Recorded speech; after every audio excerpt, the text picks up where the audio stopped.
Bem-vindos e bem-vindas ao Entreprenão. Meu nome é Maria Oliveira e eu sou diretora para Desenvolvimento do Negócio da UPTEC, o Parque de Ciência e Tecnologia da Universidade do Porto.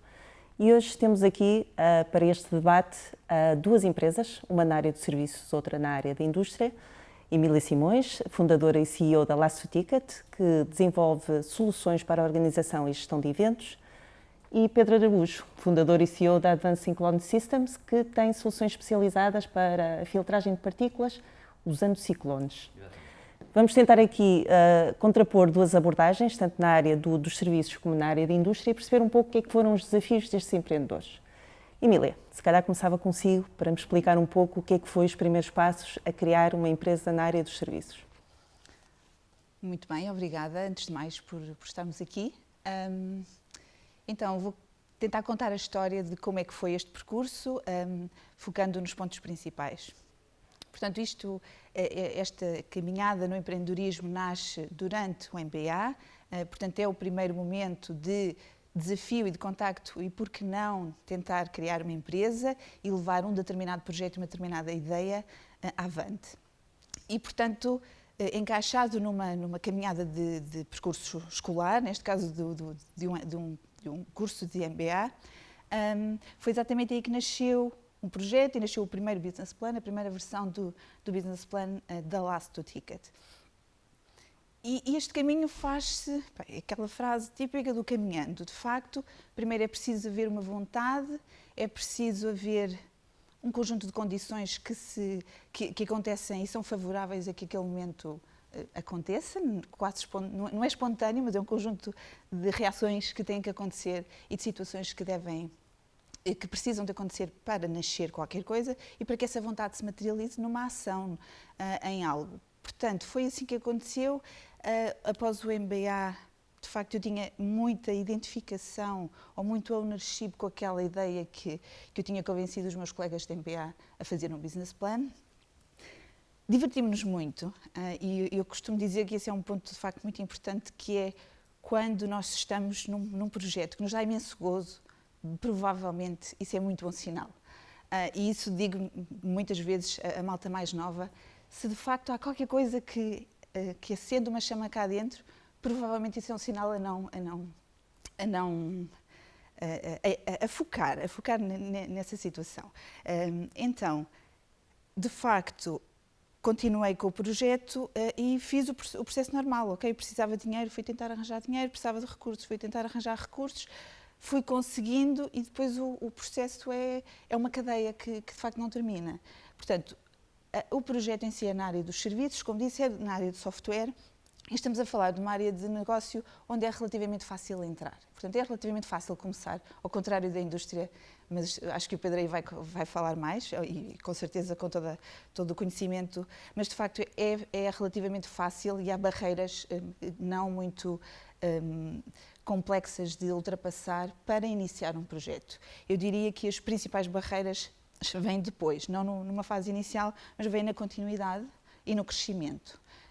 Porque, de facto, há imensos projetos de software que nascem quase também espontaneamente, mas depois têm imensas dificuldades em se tornarem sustentáveis e em continuar. Muito bem. E Pedro, como é que é o caso de uma ideia que nasce mais ligada à parte de serviços para a indústria? E a Emília fez aqui uma referência que eu acho interessante, no fundo o projeto começou também na ligação à Universidade do Porto, neste caso à Porto Business School, com o MBA. Também queria saber se no caso do Pedro isso aconteceu. Aconteceu. Antes da Advanced Cyclone Systems já tinha criado uma empresa ligada a instalações desportivas, algo bastante diferente, mas sempre tive uma apetência, uma vontade grande em montar um negócio próprio. E de facto o negócio cresceu, esse negócio anterior ao que tinha, mas depois estava a fazer um MBA também, isto na Universidade Nova de Lisboa, e tive a sorte de ter o acesso a uma ferramenta que é o Core High-Tech, hoje em dia tem outro nome, se não me engano chama-se ACT, e a grande vantagem dessa ferramenta é que me permitiu avaliar uma tecnologia da Faculdade de Engenharia, portanto, ou seja, que eu já conhecia da Faculdade de Engenharia de um professor, Romualdo Salcedo, da faculdade, e eu através dessa ferramenta consegui avaliar,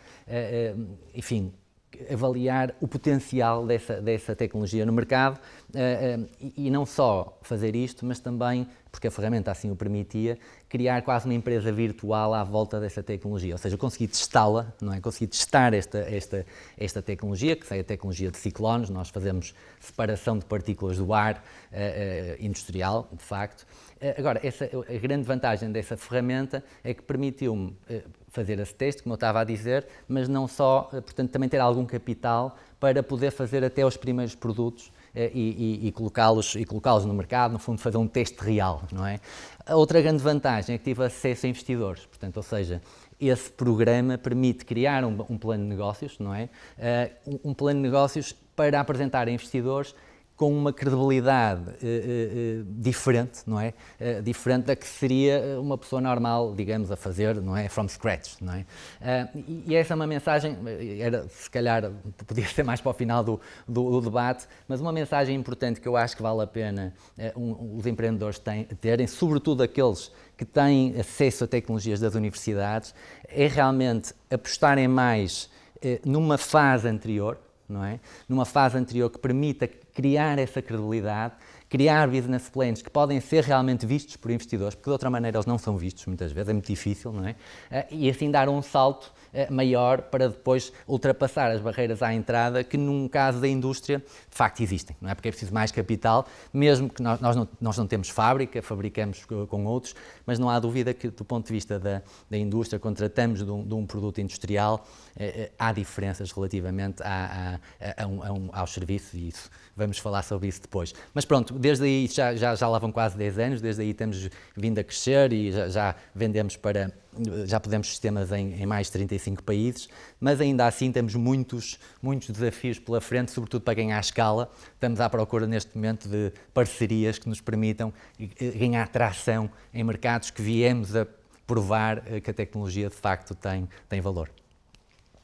Muito bem, o Pedro tocou aqui num ponto que eu acho muito interessante, que tem a ver com a questão da importância do investimento e a captação, e também ter alguma credibilidade ou, digamos, apoio para, nas fases iniciais, conseguir provar que se é capaz de obter esse financiamento. Eu também queria saber um bocadinho aqui a perspectiva da Emília relativamente a escalar os negócios, se teve necessidade de obter esse financiamento, se o conseguiram apenas com as vendas que estavam a fazer e se, de facto, também para o futuro, quando pensam em escalar, acham que o investimento é essencial.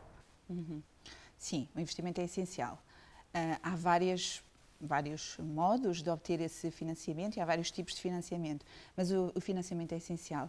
Portanto, eu há pouco disse que quando pensei em começar bem, obviamente a primeira coisa que foi preciso fazer foi conseguir investimento. Na altura recorri a algumas ferramentas que existiam, portanto convém que o investimento não seja, ou buscar dinheiro não seja uma tarefa muito cara, ou que aquele dinheiro não saia muito caro. E, portanto, desde esse momento, sim, o financiamento é determinante.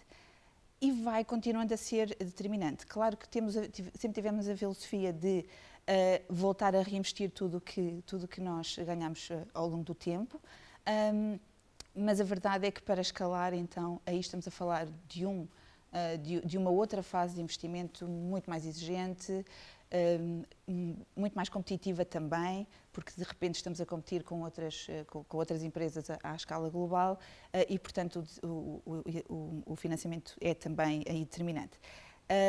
A nossa história acabou por nos juntar a um conjunto de investidores internacionais que conhecemos ocasionalmente, portanto, na verdade, provavelmente aquela vez em que nós não estávamos à procura de investimento acabou por acontecer e, portanto, em 2016. E, portanto, sim, é absolutamente essencial e determinante a existência e a disponibilidade de investimento para que o projeto... Mas já agora eu aproveitava, eu acho que essa mensagem, por acaso gostava mesmo de deixar aqui, porque realmente o que acontece mais aqui em Portugal é muito... Isso vê-se pela long tail, não é, de pequenas empresas que nós temos em Portugal. Um dos grandes problemas de Portugal é a falta de competitividade das empresas, não é?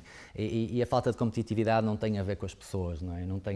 Até não tem a ver com a gestão e não tem a ver certamente com os colaboradores. Tem a ver com a falta de acesso aos mercados de capital, isso por culpa, obviamente, das pessoas, não é? Dos gestores. E não há dúvida nenhuma que se há alguma coisa que realmente os empreendedores devem fazer é abrir o capital. em vez de irem buscar financiamento, é abrir o capital, ceder cota da empresa. Claro que isto é fácil falar, não é? Mas daí a vantagem de ter um business plan, a vantagem de fazer o trabalho preparatório, porque o que mais há é dinheiro, não é? O que mais há é dinheiro. Portanto, há dinheiro por aí, há muita gente com muito dinheiro para quem investir. O que não há é bons business plans, não é? E bons business plans quer dizer bons produtos, boas propostas de valor para resolver problemas que existem por aí, não é? E claro, que essas propostas de valor sejam sustentáveis ou pelo menos que haja um plano para as criar, para elas serem sustentáveis. Portanto, é fundamental para os novos empreendedores que façam através, o mais cedo possível, que abram capital. E não ser só o bootstrapping, não é? Portanto, e eu falo contra mim, porque apesar de termos tido um investidor, quer dizer, o que mais que eu quereria era estar já noutro patamar e que continuemos à procura. Mas parece-me realmente muito importante fazer isso. Na questão dos serviços, uma pessoa vê o que é a Europa contra os Estados Unidos, por exemplo, onde o acesso a esse capital é brutal, não é? E uma pessoa vê, por exemplo, uma Priceline ou uma Uber, não é? A forma como eles cresceram. Imagine se a Uber em Portugal ou na Europa, já nem digo em Portugal, a Uber não tinha crescido assim, não tinha. Porque a Uber foi crescendo quase mensalmente de uma forma explosiva, com uma entrada tremenda de capital, de pessoas que acreditavam realmente naquele valor. Uma empresa continua a dar prejuízo, mas há muita gente a acreditar naquilo. Portanto, a abertura de capital, os empreendedores têm esta visão de que mais vale ter 20% de uma coisa gigantesca que vale bilhões, não é? Do que ter 90% de uma coisa pequena, não é? E eu acho que isso é realmente muito importante, queria deixar essa mensagem aqui para os novos empreendedores que venham aí. Mas Pedro, então acho que vou aproveitar um pouco a deixa que falou, relativamente também a este processo de escalar, o acesso a capital e a abertura do capital.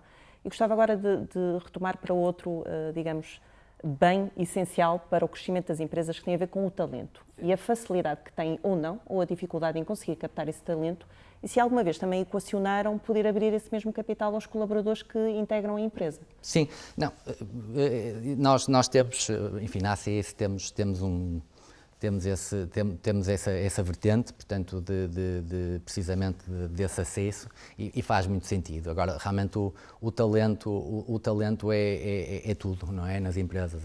Nós o que fazemos, e já agora, pronto, um bocadinho para saber o que é que fazemos em termos de recrutamento, nós estamos muito ligados à Faculdade de Engenharia do Porto, temos um vínculo através de um programa que se chama até o FEUP Prime, pronto, que tem um vínculo muito estreito, em que temos acesso mais rápido a pessoas vindas da faculdade e, portanto, há aqui uma troca de interesses, digamos assim, porque obviamente que há interesses também da faculdade em estar ligado à indústria e perceber o que é que podem transmitir aos alunos para eles depois darem à indústria, e é o que falta, é outra das coisas que falta muito em Portugal, mas estamos a melhorar bastante, é haver essa ligação. Agora, o que nós procuramos nas pessoas e nesse talento, primeiro somos tradicionais no sentido que vamos à procura de bons alunos, isso não há dúvida, boas faculdades, bons alunos, mas depois o que procuramos mais nas pessoas é realmente, por um lado, pessoas que sejam, e no nosso caso são engenheiros, não é? São engenheiros ou mais técnicos ou mais comerciais, mas tentamos que haja versatilidade das pessoas, ou seja, pessoas que estão abertas a querer aprender um pouco de tudo, que gostam de progredir ao longo da empresa em várias vertentes, até porque o que nós fazemos são pessoas que fazem um bocadinho, digamos, o chamado project management, que lida muito com clientes, mas também, e sobretudo a parte também comercial. Portanto, são engenheiros comerciais, é o que mais temos, e o que mais queremos das pessoas é que realmente elas queiram aprender, tenham vontade de aprender, isso por um lado, e que depois rapidamente gostem, obviamente, de trabalhar em equipa, mas queiram assumir liderança. Ou seja, que rapidamente é uma pessoa que eu tenho ali a gerir um projeto e eu sei que aquela pessoa é um fusível, não é? Portanto, ou seja, se alguma coisa corre mal ali, num projeto, não é o cliente que me vai dizer, é ela que me vai dizer antes, ou seja, uma pessoa que se consegue antecipar ao cliente. E, portanto, aquela questão do accountable, não é em inglês, portanto, ou seja, de alguém que é confiável, previsível, é algo que nós procuramos muito, dentro, obviamente, do talento. O talento começa aí, mas às vezes há talento, mas depois há falta do resto, não é? E nós, pronto, tentamos obviamente ir atrás disso e conseguir atrair. Para conseguir atrair é dar uma perspectiva às pessoas que realmente estão numa empresa internacional, que podem aprender na empresa, empresa e que podem, depois, obviamente que as pessoas não são eternas nas empresas hoje, mas que podem formar-se também lá e ganhar conhecimentos para depois seguir a sua vida ou não, não é? Nós temos conseguido reter talento, mas já sabemos que às vezes não é para sempre. Muito bem, Emília. E o caso da Let's Do Ticket, como é que conseguem atrair o talento que precisam e de que forma é que fazem o engagement da equipa e também aqui as perspectivas de futuro? Se calhar ia começar pelo início da pergunta que fez ao Pedro, no que diz respeito a abrir a capital aos colaboradores. Eu acho que esse é um ponto interessante para deixar também para empreendedores, porque de facto essa figura existe e não deve ser nunca esquecida. É fundamental é que seja aplicada no momento da empresa certo, não é? E, portanto, muitas vezes, quando é muito precoce, eu lembro-me de ter tido conversas em que uma parte da empresa vale zero. Ou seja, se eu tiver um bocado de uma empresa, é verdade, eu sinto-me mais parte dela e isso é absolutamente determinante, mas o facto é que no início ela não vale nada. E isso é algo que deixava, porque de facto eu cheguei a ter várias conversas com alguns colegas neste sentido. Mas sim, atualmente é exatamente isso que acontece também na Last Do Ticket, embora nós fizemos isto recentemente e fizemos isto neste contexto de pandemia. Podemos voltar aí. Relativamente a atrair talento, o que é que nós procuramos? A palavra talento é sempre uma palavra que eu gosto de trocar em vez de procurar talento, procurar atitude. De facto, sim, trabalhamos e estamos envolvidos neste ecossistema ligado à Universidade do Porto, dá-nos alguma facilidade e alguma visibilidade, quer por programas diversos que acontecem também com a Faculdade de Engenharia, quer pelo facto de estarmos aqui no meio. E, portanto, sempre que a empresa ganha visibilidade por algum motivo, e ela automaticamente está-se a tornar mais atrativa. O que é que nós procuramos? De facto, é fundamental perfis com alguma flexibilidade e atitude. Portanto, eu estou convicta que um aluno de uma faculdade de engenharia das nossas universidades vai ter um conjunto de competências muito boas. Muitas vezes bem acima da média, até do que vai ser preciso.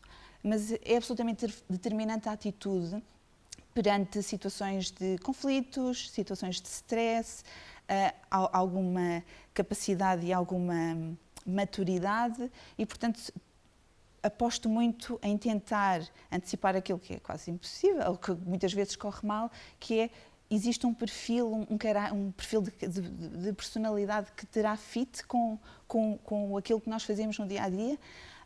Esse é um facto e depois há um outro facto, que tem a ver com o tamanho da empresa.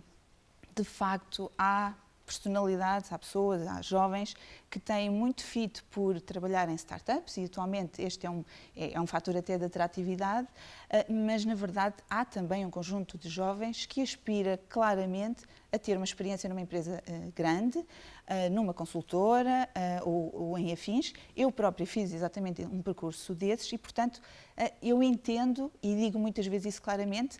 É preciso entender que uma pequena empresa não é uma grande empresa e vice-versa. Há coisas que são boas de um lado e do outro lado igual, mas é preciso ter noção do que é que nós estamos a falar quando estamos a tentar atrair talento, porque de facto tudo que pode ser uma enorme desilusão é uma contratação que não corre bem ou é uma relação que se estabelece e que rapidamente se quebra. Muito bem. Eu acho que referiram também aqui um ponto que não posso deixar de tentar destacar, que tem a ver com o papel das universidades e de que forma é que estruturas como as universidades e até mesmo parques de ciência e tecnologia, o caso da UPTEC, podem ou não ajudar a que estas empresas arranquem o seu desenvolvimento e de que forma é que se deveriam posicionar para de futuro prestarem melhores serviços aos empreendedores. Emília, eu acho que vou começar na mesma, uma vez que disputou este tema de estar aqui, ou já esteve também, e está ligada ao Parque de Ciência e Tecnologia, começava por si. Ora bem, acho que é determinante. Portanto, voltando à minha história e à história da Last Do Ticket, nós não começámos o projeto logo envolvidos neste ecossistema ligado ao PT, que é a Universidade do Porto. Começámos fora e depois é que vim a conhecer este ecossistema e então depois fomos desafiados a entrar. é absolutamente determinante. Além de eu ter um gosto muito especial em estar neste ecossistema, de facto é absolutamente determinante, primeiro por razões muito práticas.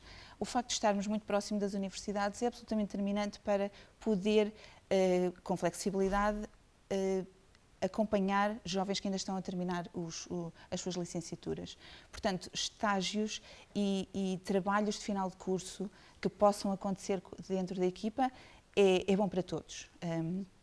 Às vezes não corre bem, mas de facto eu acho que de um modo geral isso é muito bom.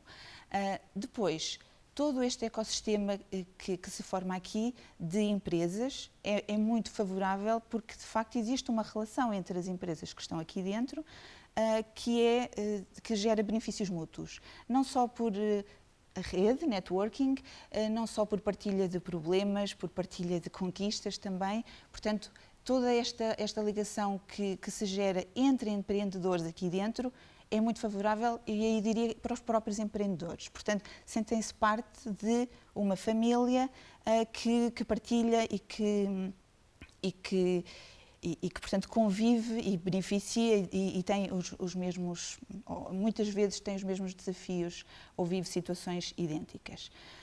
Portanto, isto, resumindo, eu acho que é absolutamente determinante. O que é que a universidade pode fazer mais?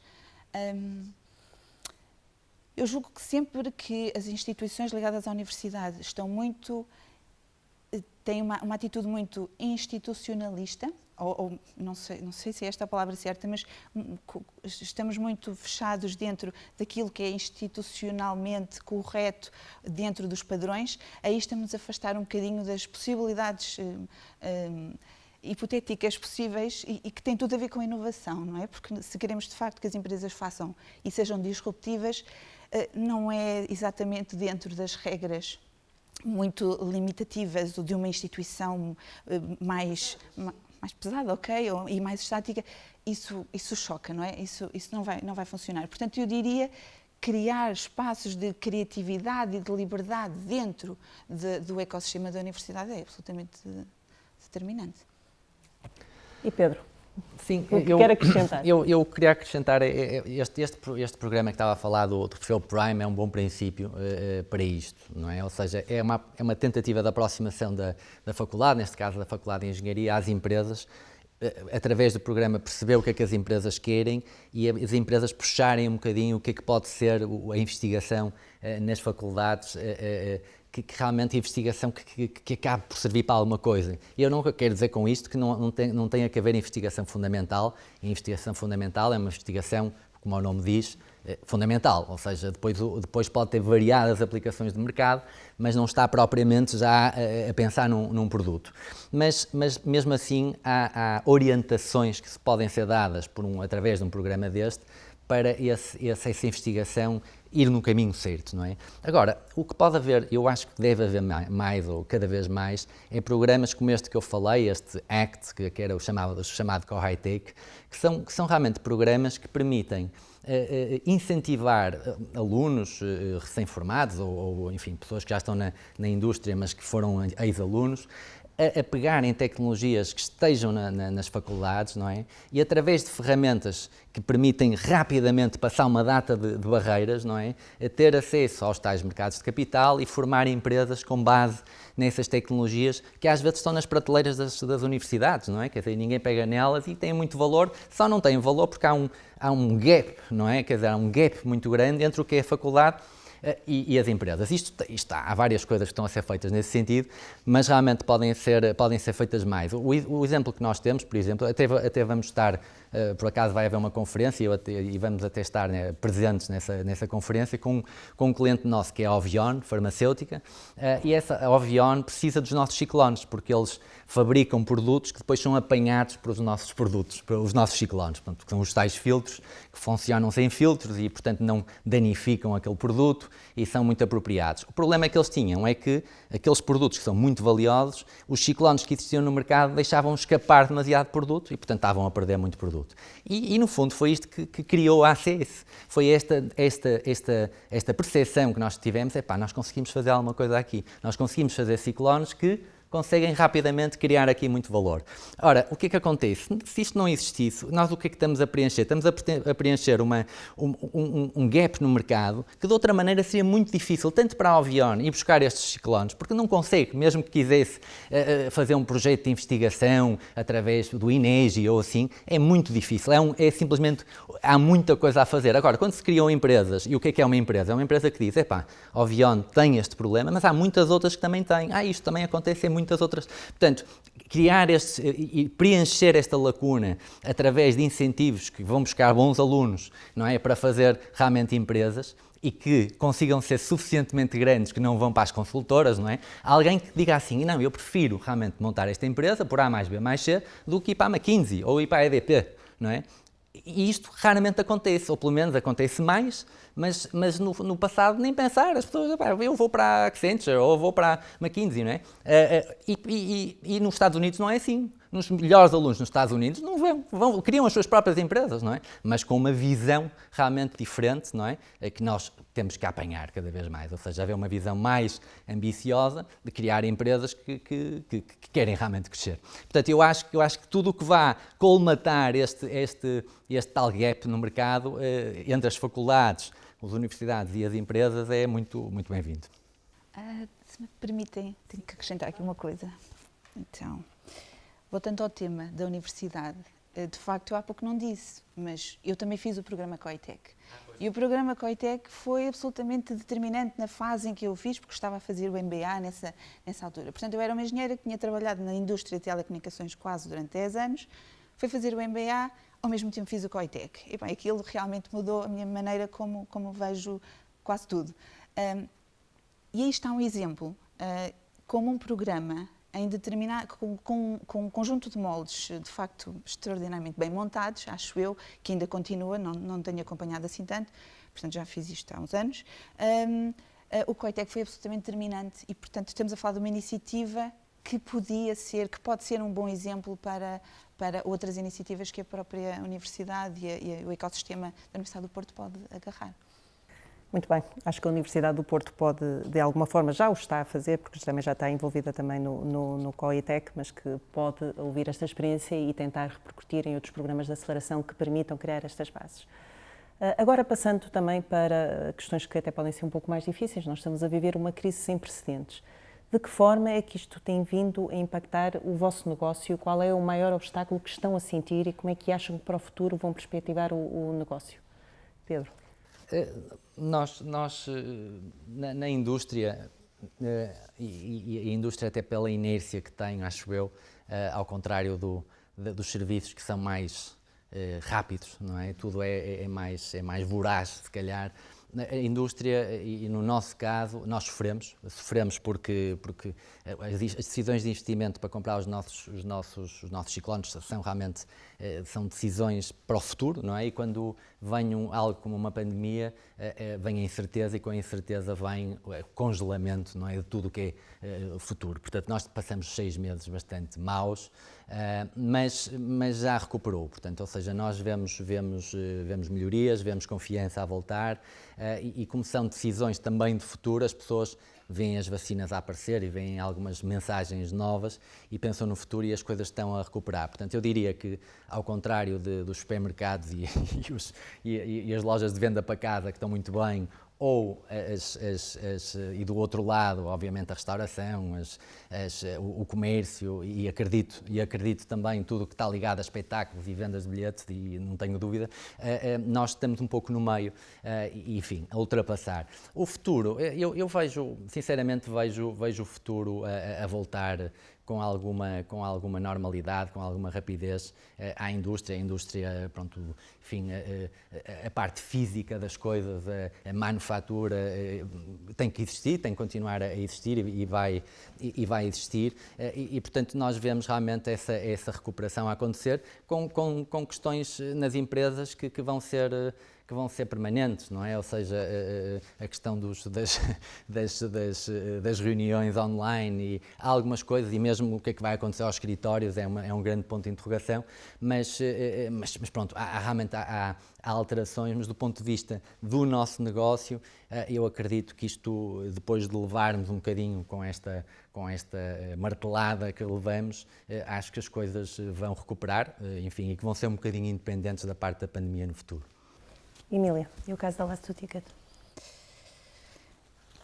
Então, o caso da Last 2 Ticket é exatamente um caso de uma empresa que estava no centro do furacão e, portanto, trabalhamos essencialmente com o setor do turismo e, portanto, turismo e eventos, e, portanto, estamos a ver que o setor está parado e está com uma perspectiva de retoma muito incerta. Portanto, costuma-se dizer, fomos os primeiros a parar e vamos ser os últimos a recomeçar, quem sabe. No entanto, há fatores interessantes aos quais nos estamos a agarrar. Portanto, em primeiro lugar, sim, é um ano que antecipamos com perdas face ao ano de 2019 na casa dos 50% daquilo que foi o ano de 2019, e estamos a falar que estamos sempre com uma perspectiva de crescimento e, portanto, foi um enorme trambolhão. Ou está a ser um enorme trambolhão. Quais são os sinais que nós apostamos e que nos fazem crer que, de facto, a situação vai recuperar e nós vamos conseguir também recuperar? Tem exatamente a ver com alguma alteração de comportamentos nesta situação de pandemia. De facto, todos nós compramos mais produtos online, fazemos compras online que antes não fazíamos tanto e, portanto, temos alguns parceiros com quem trabalhamos em que, de facto, há um aumento de vendas. Genericamente, há um abatimento, pelo motivo da impossibilidade de haver contactos presenciais, mas, de facto, o online está a reforçar e, portanto, isso é positivo. Como é que olhamos para o futuro? Olhamos para o futuro com imensa esperança, antes de mais, e, de facto, o que tentamos fazer é preparar o presente, e quando eu digo preparar o presente é preparar a empresa para conseguir, de facto, ultrapassar uma fase muito complicada, muito longa, e esse prolongar no tempo, não é? Às vezes até nos esquecemos que quando isto tudo começou nós pensávamos que a Páscoa ia ser uma coisa mais normal, não é? Mas agora estamos a falar do Natal e sabe-se lá o que é que vai acontecer. De facto, está a ser extraordinariamente lento, portanto, estamos a fazer o trabalho de casa para conseguir aguentar. Mas há imensa esperança, que de facto, e agora é uma convicção pessoal ou uma fé pessoal, eu acho que o mundo vai ficar melhor depois disto. Eu acredito que o mundo vai ficar. Agora vamos sofrer imenso, estamos a sofrer imenso e vamos continuar a sofrer. Do ponto de vista dos negócios, é fundamental olhar para aquilo que somos, para aquilo que temos e como conseguir avançar. E, portanto, é este exercício de olhar para a realidade ou com muita humildade, olhar e ver o que é que nós podemos fazer. E, portanto, neste exercício de um jogo muito franco e de olhar para as possibilidades, eu acredito que vamos encontrar. Agora, de facto, vai demorar. Muito bem. E com esta mensagem de esperança para o futuro, temos de encerrar esta sessão. Agradecer a presença da Emília Simões e do Pedro Araújo, que nos deram aqui dois exemplos muito interessantes nas empresas na área dos serviços e indústria. Pedir-vos para seguirem o Entrepreneur na comunicação social e nas redes da Universidade do Porto da UPTEC e até breve.